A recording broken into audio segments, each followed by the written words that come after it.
had $1 for every time that my life took a sour turn, I'd be rich and rolling baller and hollering at your girl. I'd be making little money and spending it like I'm rich. I'd be making bad decisions and thinking that I'm the. If I had $1 for every time that my life took a sour turn, I'd be rich and rolling baller and hollering at your girl. I'd be making little money and spending it like I'm rich. I'd be making bad decisions and thinking that I'm the. Scratching my nutsack, dropping rap like rap. I stepped outside of my show and got robbed by one of them thug cats. Good morning, everybody. Dog Cookie back. Yes, it's a very quiet day on the home front. Not a lot from Chantal, which is lovely. So I've been meaning to make a video like this for a little while. It's about the language that Chantal uses. Hello, yeah, buddy's come to say hi too. I'm wearing white, doesn't matter. It washes, it's cotton, any pore marks will come out. Is the language that she uses. Now she does a couple of things, and I don't know if she does this deliberately or whether it's just she's found those effective manipulative techniques that she uses on her parents and the authority figures, grandmother around her to get what she wants. She uses things like, you know what I mean, when she's talking about things. And so what that does is it leads the person to fill in the blanks. It leads them to make their own judgment and backfill the missing information. Like, you know what I mean? Where you could, judgment-wise, make it make sense. Whereas the actual facts behind the story is nonsense. And like something that normal people probably wouldn't do and would make someone go, what the F? She does that to make people fill in the blanks and make it make sense when the actual truth is ridiculous or something that you would disapprove of, or you'd be like, friend, that's not the way to go. Let's not do that. Oh, that sounds a bit funky. The other thing she does is I'm being open and I'm being honest. She says this to deflect crap. You can't be upset with what I'm saying because it's my honest truth. You can't tell me off or criticize me because I'm telling the honest truth, my true and honest feelings and thoughts. No, both can occur at the same time. Both can be true. I may not like your truth. I might have judgment around your truth. I may think that something's wrong with that truth because of my own core beliefs and have something to say to you. Just because you're open and honest does not mean that I can't take action or I can't have my own opinion about that truth and that honesty. Say, for example, your partner comes to you and says, look, I've cheated on you and I've hurt your feelings and I'm really sorry and I wanted to be open and honest with you. Are you just meant to be like, oh, that's all right. Thanks for being honest with me. Thank you for telling me the truth. I appreciate that. No. Oh, buddy wants to jump up. Come on, honey. No, okay. You would often be like, oh, you're dumped. Or I'm mad, I'm angry. How could you do this? Being open and honest doesn't mean that it deflects from criticism or action or people being mad or upset with you. Come on, Bubba, jump. Just do it. No? Okay. Sorry. Do you want me to pick you up? All right, let's pick up the baby. Okay. Say hi, everybody. No, he doesn't want to be in camera. He's feeling shy today. Just wants cuddles. No. Okay, now he's rubbing on the chair. All right. Okay. So, yes. So she does that. The other, what are some of the other manipulation techniques? Oh, when she tells us we are confused. I understand you're confused about my thoughts right now, or you're not understanding that what it means to be Islamic, or you don't understand what DV is, or you don't understand addiction, or you don't understand abusive relationships. She tells us we are getting our opinion is wrong because we don't understand. We are confused. When in actuality, a lot of us are reacting because we know from our own experiences or similar experiences that doesn't correlate, doesn't make sense, doesn't seem right. It's not because we're confused. She does that to minimize our opinion, to minimize our thoughts, to make us feel small or to make that person feel silly. It's to make them seem confused. It's a similar thing that Nana would do when he would say, oh, go take your pills. You're crazy. She's mental. It's minimizing that person and making them small. It's making them seem less than, less reputable, less honest, less legitimate. It's the same thing. She does that when she tells us we are confused or we don't understand. And the look and the fat shaming. It's another thing that she does. She minimizes someone's opinion because they're not attractive. Or in her opinion, they're not attractive. So only attractive people get to say things out loud, apparently, or have an opinion, or an opinion worth listening to. So unless you're pretty or handsome, it doesn't matter. You could be the stupidest butthole on the planet. As long as you're attractive, let's listen to what they have to say. And if you're fat especially, you don't get to have a say either.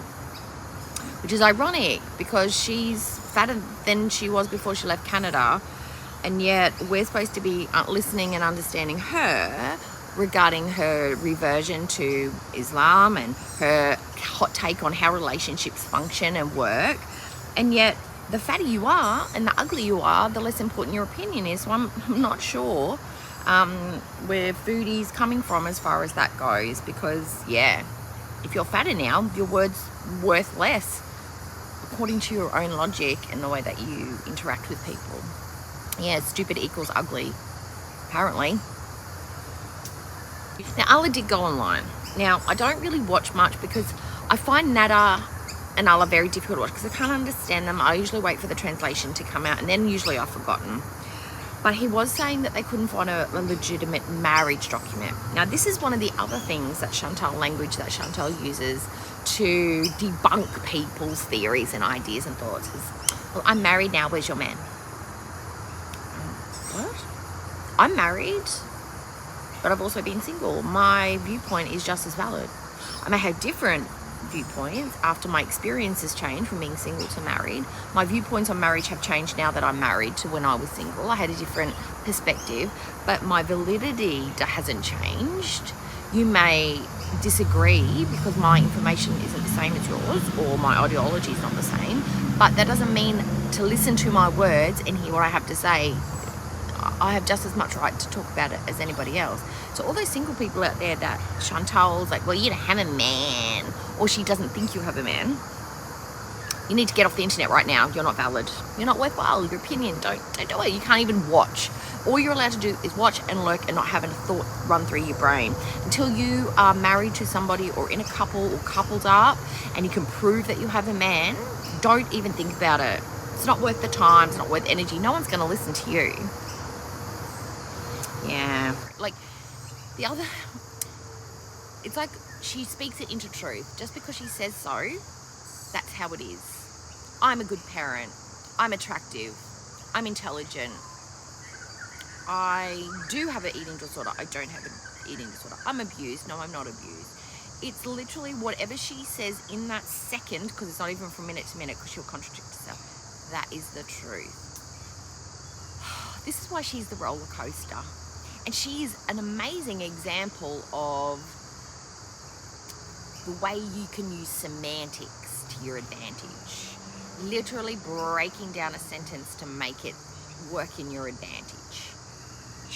She is a psychologist or a psychiatrist or in mental health field. If they could sit down and study her, I imagine that there are many people who could write a paper on her. Oh, I would absolutely love, and it's absolutely none of my business, but I would really, really, really like to know what her diagnoses are. We know there's an eating disorder. That's a given. That's a standard format. Like literally when you buy a Chantal, you have eating disorder software installed already.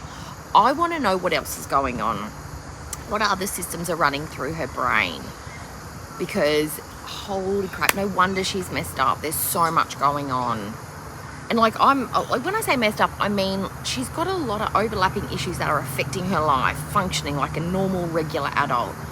And the unfortunate thing is that she actually thinks now that she's married, that has made her acceptable. So somewhere in her brain, way back in the days, during her formative years, she sees marriage as a way to be accepted, to normalize, to concrete yourself into society. If you're married and living with somebody and you're claimed, that means that nobody can talk about you, nobody can say anything, that's it, you're done, you're finished, you're okay, regardless of the actual human being that you are on the inside. Whether you're married or not, you still have crap going on the inside. But the fact, I think it's the fact that somebody claims you and says, I think they're okay enough that I'm going to spend the rest of my life with them. I can stand them. I can tolerate them. I can be around them every single day. That is how I claim them. Not that I trust them, I value them, I love them, I want to be around them. That's generally what marriage is that you endeavour to be with that person. You enjoy their company, you like to spend time, and you want to give them half of your crap. Basically, that's it. It's not a tolerance level test of how much you can stand to be around someone. That's not what marriage is. But I feel like that's what Foodie says. This person can tolerate me enough to be with me and claim me and say I'm their woman. Yeah. I want to know who taught her that lesson. I really would like to know where she got that information from. Did she get it from Degrassi? I know she didn't get it from Sesame Street. Like what incident, accident, person, TV show, after school special taught her that?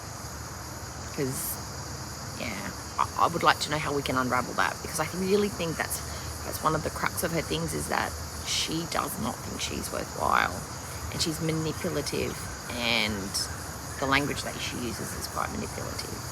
And she's going to manipulate us after this. The whole BBJ thing's going to go down, and she's going to manipulate that with us. We're supposed to buy into her grief or the action or non-action she takes when she gets back to Canada. And I just really, really hope, my ideal situation is that it was something really mild, and Pete either on his own gumption takes her to the vet if there's another incident without consulting Foodie and just takes her, or BBJ's okay, and when she gets back to the vet says she's fine, she's not in pain, and she starts living really well with the new Chantal. That's best case scenario. I have about a 1% optimism that that's going to happen. 99% is, I don't want to talk about that because it's awful, but anyway, yeah. So I hope everyone has a great day. It is a little bit later in the morning. I'm about to pop off to work, just got to go get changed. And yeah, all's quiet on the home front with Chantal. But yeah, I just wanted to give a little bit of background thoughts on why I am so frustrated and confused with Foodie, and the breakdown of who I think Foodie is. Now, this is just the tip of the iceberg. There's lots more to talk about. However, I am not a psychologist. I am not a doctor. I'm not a nurse. I don't work in the mental health field. I am somebody who myself suffers from mental health. I have anxiety and depression. I don't have those right now. Well, depression, I don't have the depression right now, but it's always there. It's like a malingering thing. It lingers and it busts out when you stop taking good care of yourself, I guess, or things happen. But knowing your own journey, you can sometimes start to look at other people and understand them a little bit too, and then other times you can look at them and not understand them at all. And that's where I am with Chantal. I understand and relate to some parts, and then other parts I'm just like, ugh, I could never. But yeah, hope you have a great day. If you like this video, hit the like. If you don't like this video, do what you want. And please, if you can, subscribe. And I will see you next time. Bye. Yeah, sunny days, sunny days, sunny days. No clouds in the sky, but I get away. Feels like it's been a freaking decade. Sorry, don't call me, cause I'm gonna be on break. Sunny day, make way. All the stress and doubt, yeah, not today. Feels like it's been a freaking decade. Sorry, don't call me, cause I'm gonna be on break. Got the Tropicana, fresh cut sushi on a platter. Brandy, honey, it don't matter, shots till I drop. Gonna be 24/7, golden hour like a boss. And they say, yo, guess you got a 2 o'clock appointment for a champagne shot, oh yeah. I'm busy trying to take it higher. Got no time for never, only spending cheddar. Wish I could do this forever. Chilling with the hottest company. They all wanna welcome me to their private penthouse suite. Yeah, now I got the key. Rooftop pool, got a heli on speed. Ocean view from the highest peak. I'm complete, oh I want this to stay. Please don't go away. Yeah, sunny days, sunny days, sunny days. No clouds in the sky, about to get away. Feels like it's been a freaking decade. Sorry, don't call me, cause I'm gonna be on break. Sunny day, make way. All the stress and doubt, yeah, not today. Feels like it's been a freaking decade. Sorry, don't call me, cause